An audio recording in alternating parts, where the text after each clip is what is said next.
Hi, welcome to another edition of the Coffee Chat Show here on Buzzing Pattaya, the show where we talk about things that are happening right here, right now in Pattaya, as well as news, tips and advice. Okay, before we get into today's Coffee Chat, please remember to hit the subscribe button, and also if you would like to be notified when we bring out a new edition, please hit the bell icon. Okay, so today is a discussion about the Bali Hai Pier area, and the question is it true? Are they really and genuinely going to develop the Bali Hai Pier area into this mega structure that they've been talking about? Now, only this week, the Bangkok News published an article to say that the Patio City mayor had attended a meeting along with some 300 plus stakeholders with a view to talking about the development of the Bali Hai Pier area and to bring in this superstructure that they've been talking about now for a long, long time. But is it getting close? Because there's a lot of things now that are indicating that perhaps what was always deemed to be a dream and would never happen, and it's another one of those wonderful, oh yeah, we're going to do this, but it never happened scenarios. Well, it might actually be coming true. Cast your mind back to the old Bali Hai situation where, do you remember they used to have all the speedboats there? It was a really horrible, oily, dirty place where you drive through and there was literally hundreds of disused speedboats that were basically just falling apart. Well, they made a decision to get all the speedboat operators to remove those. And once the boats had been removed, they actually cleared up the whole area and they rebuilt and relaid a beautiful, really, really nice walking area stroke car park, which has been painted in the design of dolphins and stuff like that. It looks really, really nice. But nothing happened after that.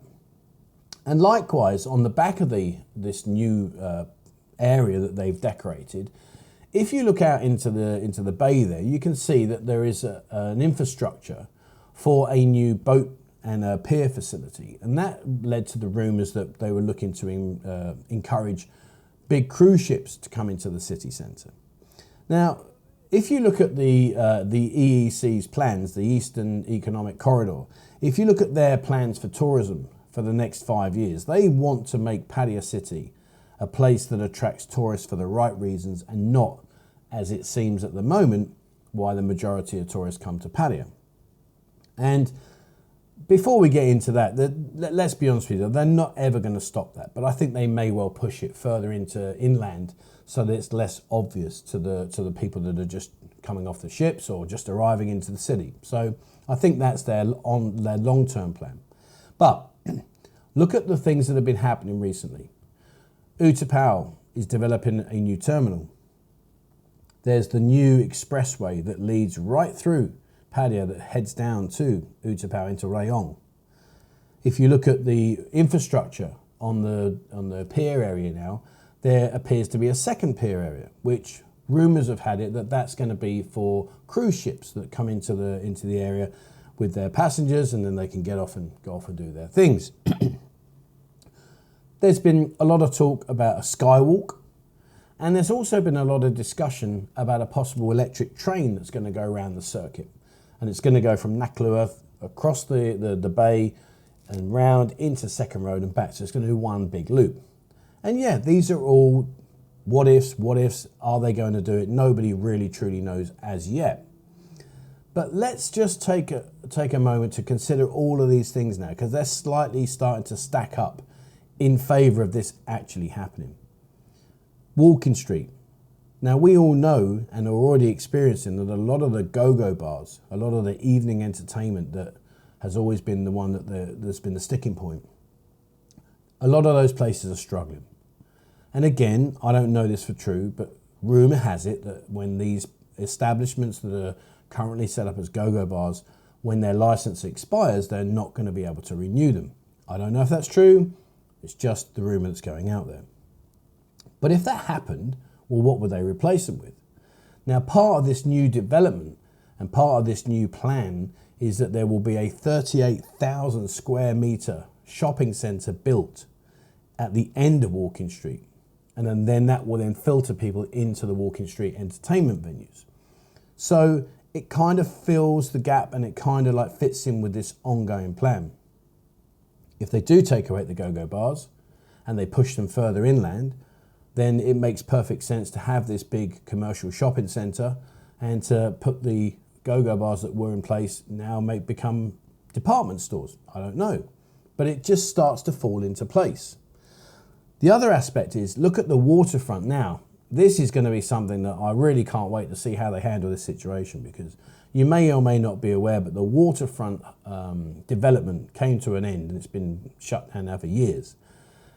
Now, again, that was all rumour. No one actually genuinely, or as far as I'm aware, I personally don't know the exact reasons, but the rumours were that the waterfront development that was being built didn't adhere to certain requirements, and when they inspected the development, because those requirements weren't met, they shut down the building. Now, the other side of the coin was the requirements that were originally set were agreed to, and that the building adheres to the original set of requirements. But you know, this is Thailand, this is Pattaya, lots of things change, lots of people move positions in their jobs, etc., etc. You know where I'm coming from on that. So we got into a stalemate situation where the main developer, which was Kobe, he's stopped. It's just a derelict site now, and I'm guessing his attitude is he's not going to invest more money into the project that has already cost millions and millions of baht, because he knows he can't get the final planning permission. Likewise, the government or the city don't want to take it down because that's going to be at their expense. So we've been at loggerheads here for what seems to be an eternity. But there has to be a decision eventually. There has to be some give, and it's either going to be paid for privately or it's going to be paid for by the government, particularly if they are going to do this development that seems to be quite, well, in all honesty, a possible reality now. You know, what was always just dismissed, this is never going to happen, it seems it could happen now. There's talk about a casino. Now, we all know gambling is illegal in Thailand, but there is a strong possibility that perhaps there is a casino going to be built in the Bali Hai area that will be for foreigners only, and that is possibly going to be permitted. Now, if you look at the fact they've developed this area and there's boats coming in, there's possibility of cruise ships coming in, maybe they'll take the waterfront down and they'll finish it off, or whatever they're going to do with it. It all starts to slot into place. There's also other stuff as well. If you think about where the casino and the waterfront clash, we've got to be careful about the Admiral Statue, because that was another thing that was brought to the attention when they were discussing about this waterfront complex, was that it was interfering in the view for the Admiral Statue, which obviously he's a highly regarded man, very influential in the Thai Navy. So where will that fit in? But when you look at everything, cruise ships coming in, there's a Skywalk, potential electric tram going around the system, there's maybe a casino coming, walking streets currently under immense pressure with the people that are running and operating go-go bars. They don't seem to have much light at the end of their tunnel. There's lots of development going on. You know, is this really a possibility? Do you think in maybe 5 years' time, do you think that Pattaya will be a destination for cruise ships, that'll have a casino, that will have an infrastructure for a sky rail, a monorail, electric trams, whatever they're going to bring in, a huge shopping centre at the walking street side of things? Do you think that's going to happen? What do you think? What do you think in 5 years' time that Patio City will be? Where will we be sat in 5 years' time, and what do you think will happen? Because if they do carry out the infrastructure they say they're going to do, and it's getting more and more likely that they will, you know, they've got the high-speed access to Utapao now, they've got built a new terminal in Utapao. When you look at everything like that, the indications are more that it's going to happen than it is that they're not going to happen. But what do you think? Guys, girls, please drop us a comment below. Tell us what you think the future of Patio City will be. And please, let's exclude the whole, well, it's going to be carpeted because there's no girls here. We get that. That we understand that part. But the actual process of building and developing Pattaya as a city moving forwards, how do you view the way this is going to pan out? What do you think Patio City will be like in 5 years' time? Drop me a comment, let us know. Thanks very much indeed for watching the Coffee Chat Show here on Buzzing Pattaya. And again, please remember, hit the subscribe button. And if you want to be notified, hit the bell icon. And thanks very much for watching. I look forward to reading your comments in the near future. Thanks again. Have a great day. Bye from me.